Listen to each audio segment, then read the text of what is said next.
Hi everyone, आज हम करेंगे केस स्टडी क्वेश्चन जो कि CBSE 2024-25 फाइनल एग्ज़ाम में आया हुआ है and this case study is based on the topic relations and function. तो पहले इस स्टेटमेंट को रीड करते हैं। A school is organizing a debate competition with participants as speakers. ये पार्टिसिपेंट्स हैं 4, S1, S2, S3, S4 and these are judged by जजेस।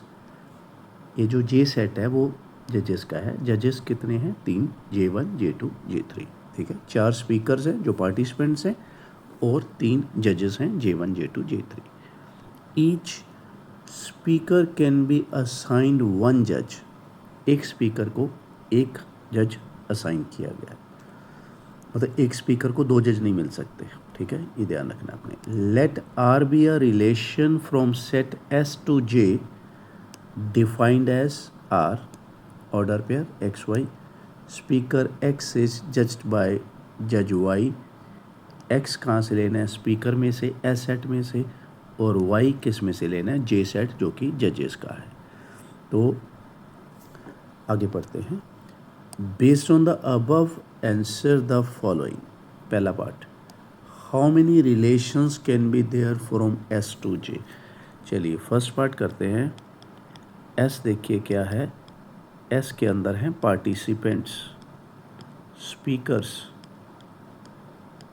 ये है 4 स्पीकर जो कि पार्टिसिपेट कर रहे हैं, और J सेट जो है वो है जजेस का, J1, J2, J3। टोटल 3 जजेस हैं। अभी क्या है, उसने पूछा कि कितने रिलेशंस S से J में बनेंगे। तो इसके लिए हमारे पास फॉर्मूला क्या है? मैं यहाँ पे फॉर्मूला लिखता हूँ। नंबर ऑफ रिलेशंस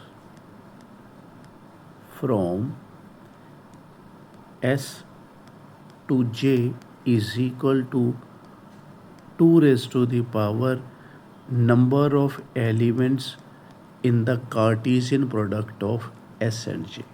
ये है फॉर्मूला।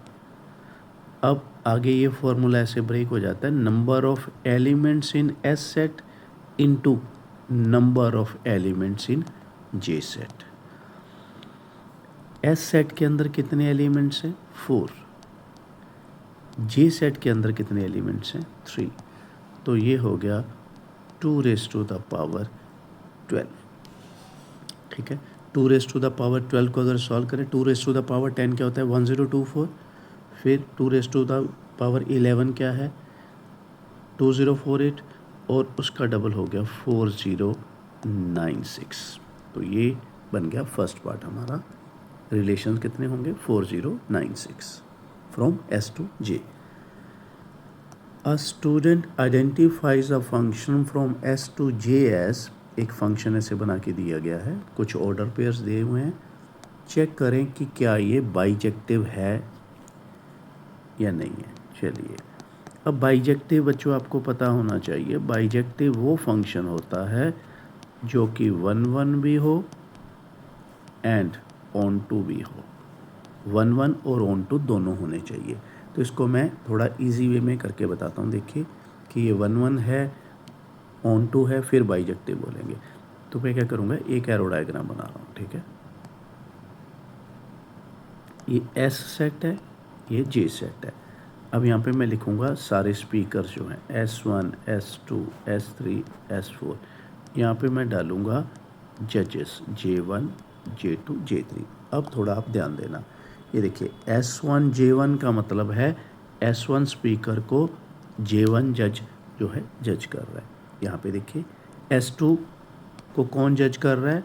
J2। S3 को कौन जज कर रहा है? इसको भी J2 ही जज कर रहा है। S4 को कौन जज कर रहा है? S3।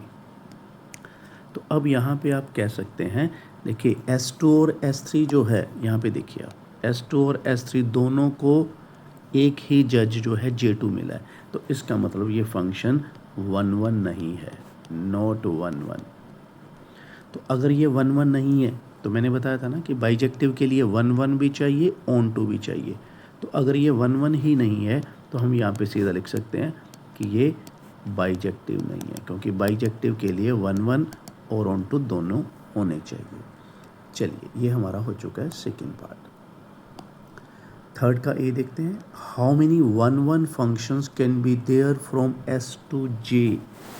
एस सेट में 4 एलिमेंट्स हैं, जे सेट में 3 एलिमेंट्स हैं। वो पूछ रहा है कितने 1 फंक्शंस बनेंगे।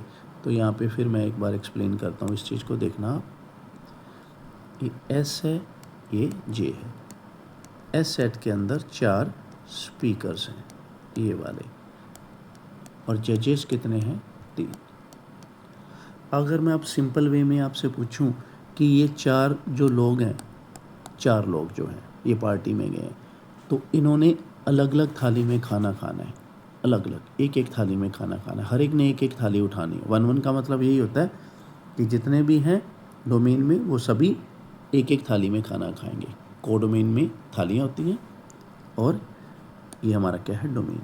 तो S1, S2, S3, S4 अगर चाहें कि वो एक एक थाली में खाना खाएं, तो यहाँ पे तो इतनी थालीस है ही नहीं हुई। यहाँ तो थालीस कितनी है, प्लेट्स कितनी हैं? 3 है।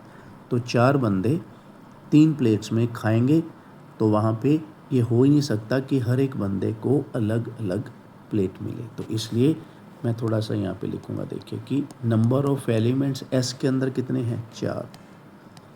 जे के अंदर एलिमेंट्स कितने हैं? 3।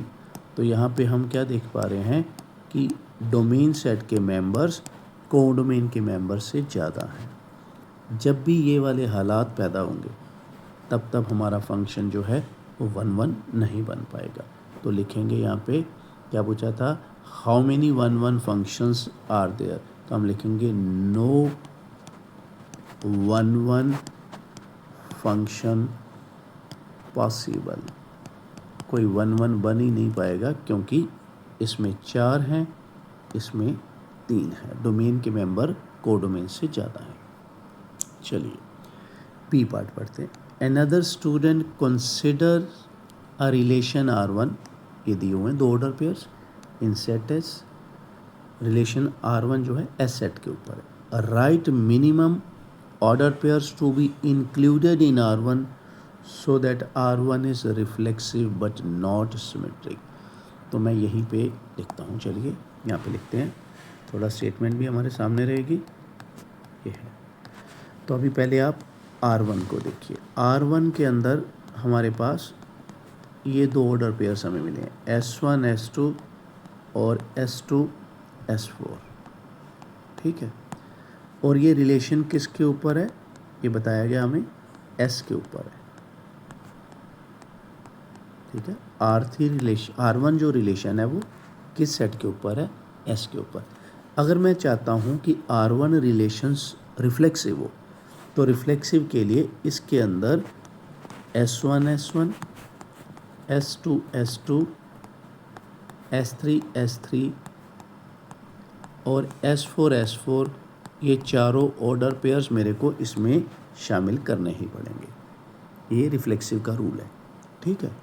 तो और अब उसने क्या बोला है कि रिफ्लेक्सिव हो, तो ठीक है, रिफ्लेक्सिव के लिए हम बोलेंगे कि 4 इसमें ऐड कर दो। वो कह रहे सिमेट्रिक नहीं होना चाहिए, तो सही है, सिमेट्रिक तो ये होगा नहीं, क्योंकि देखो S1 S2 है उसमें, ठीक है, R1 में, मगर इसका उल्टा S2 S1 उसमें नहीं है। तो मतलब हम बोल सकते हैं कि इतना करने से ही, इन 4 ऑर्डर पेयर्स को ऐड करने से ही हमारी कंडीशन पूरी हो रही है, जो कि R1 क्या होगा? अगर मैं इन चारों को ऐड कर दूंगा इसमें, तो रिलेशन मेरा रिफ्लेक्सिव हो जाएगा, और क्योंकि S1 S2 है और उसका उल्टा उसमें नहीं है, तो सिमेट्रिक नहीं होगा। तो ये मेरा आंसर होगा कि रिफ्लेक्सिव बनाने के लिए मेरे को 4 ऑर्डर पेयर्स ये वाले ऐड करने पड़ेंगे। 4 order pairs are required to make R1 reflexive but not symmetric. That's it.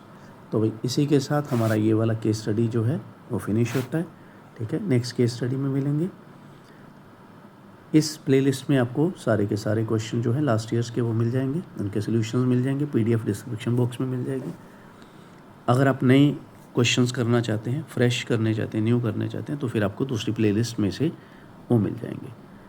तो अगर आपको ये बढ़िया लग रहा है, आपका जो है वो डिज़ायर पूरी हो रही है, क्वेश्चंस की, केस स्टडीज़ की जो थ्रस्ट है वो पूरी हो रही है, तो ज़्यादा से ज़्यादा लाइक करें, शेयर करें, कमेंट करें और सब्सक्राइब करें। Thank you very much and have a nice day.